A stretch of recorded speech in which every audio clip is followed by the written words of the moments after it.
আমরা উপদেষ্টাদের সঙ্গে কাছাকাছি থেকে যতটা দেখি তার চেয়ে বেশি দেশের মানুষ দেখে। আপনি দেখেন, নির্বাচন বিষয়ে সরকারের অবস্থান কিন্তু একেবারেই পরিষ্কার। সে জায়গায় রাজনৈতিক দলগুলির প্রতিক্রিয়া প্রতিনিয়ত দেখা যাচ্ছে।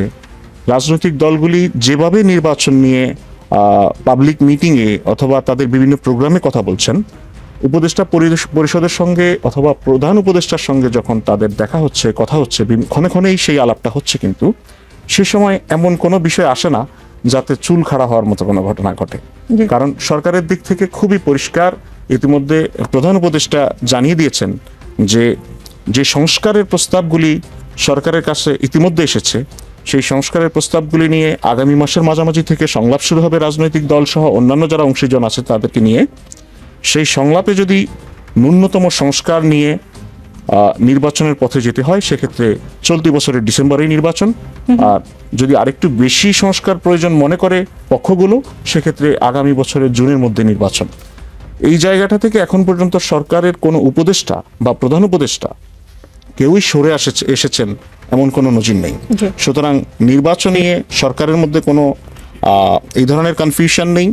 রাজনৈতিক দলগুলি তাদের নিজস্ব রাজনীতি আছে, তাদের রাজনীতির একদমই যদি আমরা বলি প্রধানতম টার্গেট সেটা হচ্ছে নির্বাচনকে ঘিরে। সুতরাং রাজনীতিকে জারি রাখার জন্য তাদের দিক থেকে নির্বাচন নিয়ে একটু বেশি কথা হবে। তারা নির্বাচন নিয়ে কথা বলবেন, তাদের যারা সম্ভাব্য প্রার্থী, তাদের যারা সম্ভাব্য ভোটার, তাদেরকে নানানভাবে ভোটমুখী করার একটা প্রবণতা থাকবে। সে জায়গা থেকে আমি মনে করি এটা স্বাভাবিক। এটা আপনি পলিটিক্যাল রেটরিক মনে করছেন? রেটরিক ঠিক বলছি না, রাজনৈতিক দলগুলি তাদের রাজনীতির স্বার্থেই নির্বাচন নিয়ে কথা বলছে। নিজের ৭৮তম জন্মদিনে সবার প্রতি কৃতজ্ঞতা জানিয়ে বিএনপি মহাসচিব মির্জা ফখরুল ইসলাম আলমগীর গণমাধ্যমকে বলেছেন এ বছরের মধ্যে নির্বাচন হওয়া উচিত গণতন্ত্রের স্বার্থে। নিজের জন্মদিনেও নির্বাচন চাইলেন ফখরুল সাহেব। ব্যারিস্টার রুমিন ফারহানা, এবছর কি নির্বাচন আসলেই সম্ভব? নিকোল, এই বছর নির্বাচন সম্ভব, এবং আপনি প্রশ্নটি যুক্ত করে আমাকে সাহায্য করেছেন, বিকজ আমি ঠিক ওই জায়গাটাতেই যাচ্ছিলাম যে আমাদের নির্বাচন দরকার কেন এখন জানেন? বিকজ এই সরকার কিছু সামলাতে পারছে না।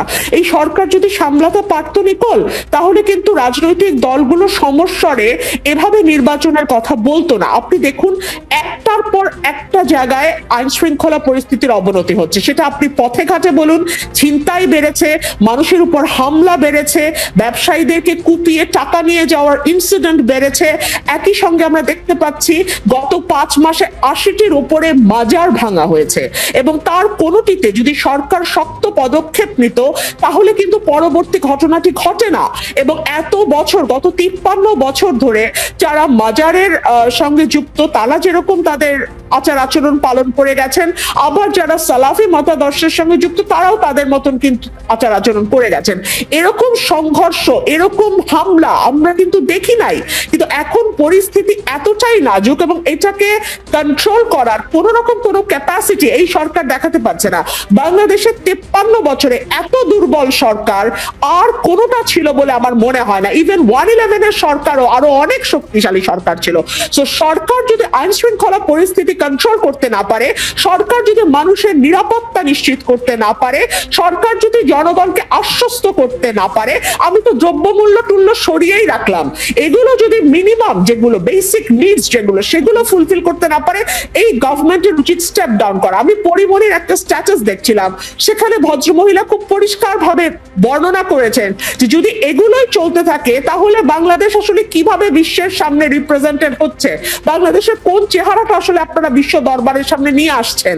এবং মানুষের নিরাপত্তা, একই কথা কিন্তু এই ভদ্রমহিলাও বলেছেন যে মানুষের নিরাপত্তা যদি দিতে না পারে তাহলে আসলে একটা সরকারের থাকার কি অর্থ বলেন আপনি?